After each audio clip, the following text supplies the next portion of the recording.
Oke, kita akan lihat beban matching di sini.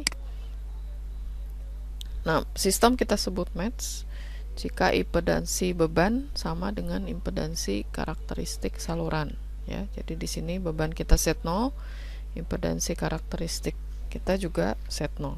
Itu kita sebut match, ya. Nah, kenapa matching itu kita perlukan? Yang pertama untuk meminimalkan noise komponen dalam sistem, ya. Sistem itu harus match. Terus yang kedua, transfer dayanya supaya dia bisa maksimum, ya, ke bebannya. Kemudian untuk meminimalkan pantulan dari saluran transmisi. Ingat minggu lalu kita belajar pantulan itu akan mengubah, ya, nilai tegangan atau arus ke beban. Nah, bagaimana cara mematchkan saluran? Ya, kita tambahkan stop nanti pada jarak tertentu pada saluran sehingga jumlah atau hasil paralel dari stop tadi dengan saluran itu membuat impedansi saluran sama dengan impedansi karakteristik. Nah, stop itu adalah saluran transmisi yang pendek panjangnya, biasanya kelipatan lambda per 4, ya. Nah, kemudian stop ini adalah elemen yang sangat berguna untuk digunakan di saluran transmisi. Nah, ada dua macam stop. Yang pertama adalah stop hubung pendek atau short circuit. Yang kedua adalah hubung terbuka atau open circuit. Jadi nanti stop ini yang kita pasangkan, ya, ke saluran transmisi. Nah, nanti stop ini tergantung dari terminasi atau posisi yang kita akan letakkan, ya. Stop ini nanti bisa bersifat induktif atau bisa bersifat kapasitif, gitu. Nah, kemudian dapat kita pasang seri atau kita pasang paralel dengan saluran transmisi.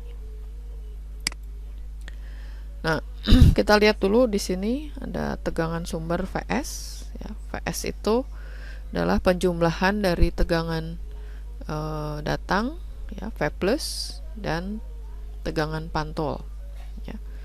Nah, tegangan pantul di sini berupa perkalian dari koefisien refleksi dengan tegangan datang, ya.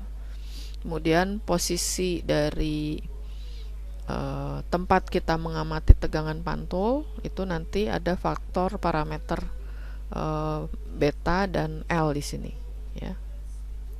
Panjang saluran maupun konstanta redaman. Nah, tegangan sumber atau VS ini itu adalah jumlah dari V plus dan V min tadi kali eksponen min J beta 2L. Kemudian kalau kita ingin mengamati sumber arus, ya, IS, berarti I plus dikurangi I minus eksponen minus J beta 2L. Nah, I plus itu adalah pembagian dari V plus dibagi Z0 dan I minus itu adalah V min dibagi Z0, gitu, ya. Nah, V minus sendiri tadi adalah koefisien refleksi zeta dikali V plus. Nah, sehingga dari sini kita bisa menghitung impedansi masukan atau Z-in, ya. Z-in ini adalah VS per IS, ya. Kita masukkan VS-nya adalah ini, kemudian IS adalah ini.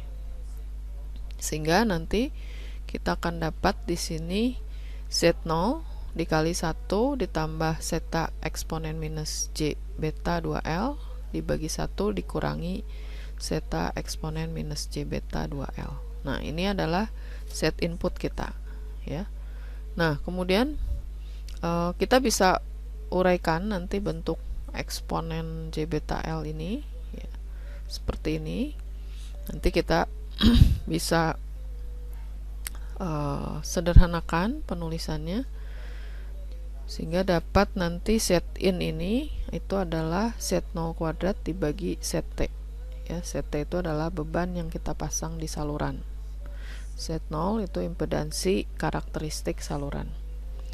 Nah, panjang saluran transmisi yang panjangnya lambda kelipatan dari lambda per 4 itu nanti akan punya nilai tertentu. Nanti kita lihat seperti apa gitu ya. Nah, jika si panjang salurannya ini itu adalah lambda per 4, maka fungsi tangen dari persamaan ini itu tak hingga ya, sehingga kita bisa tuliskan set in itu adalah set t set 0 kuadrat dibagi dengan set t. Nah, dengan demikian impedansi beban itu ditransformasikan oleh saluran yang panjangnya lambda per 4. Nah, ini biasanya dikenal dengan transformator seperempat panjang gelombang ya. Nah, kita akan lihat bahwa ketika rangkaian bebannya ini open circuit ataupun short circuit, itu akan punya nilai tertentu. Jadi misalnya di sini nilai set t-nya itu open circuit, jadi nilai set t adalah tak hingga, maka kita akan punya set 0 itu adalah set open itu adalah set 0 dikali 1 dibagi J tangen beta L ya. Nah, bentuk seperti ini itu untuk set T yang tak hingga, yang open circuit. Kemudian impedansi untuk set T-nya nanti short circuit itu set short adalah set 0 dikali J tangen beta kali L. Ya, kalau Anda perhatikan di sini nanti set open dan set short itu bersifat kapasitif ataupun induktif ya. Kalau ini bersifat induktif, ini bersifat kapasitif. Nah, jadi dari kedua step tadi itu menghasilkan komponen reaktif ya. Yang open circuit tadi kapasitif nilainya, yang short circuit bersifat induktif. Nah, di sini kita akan lihat bahwa atenuasi atau redaman itu kita abaikan karena si saluran transmisinya kan pendek ya, panjangnya lambda per 4 atau kelipatannya gitu. Nah, hasil yang diberikan oleh persamaan 29 dan 30 ini sangat tergantung dari panjang gelombangnya. Fungsi tangen itu kita tahu dia menuju tak hingga pada saat nilainya pi per 2 90 derajat, itu fungsi tangen kan tak hingga ya. Nah, ini terjadi jika panjang salurannya itu adalah lambda per 4 gitu. Makanya kenapa lambda per 4 ini penting, karena fungsi tangannya nanti jadi tak hingga. Nah, fakta bahwa step seperempat panjang gelombang itu bisa kapasitif ataupun induktif itu digunakan baik pada gelombang mikro ya, sehingga frekuensi dari PCB itu bisa kita gunakan untuk penyetelan atau tuning. Nah, kemudian kita catat juga bahwa impedansi karakteristik saluran itu dapat kita hitung dengan mengalihkan persamaan 29 dan 30, sehingga hasilnya adalah Z0 itu adalah sama dengan akar dari set open dikalikan dengan set short circuit.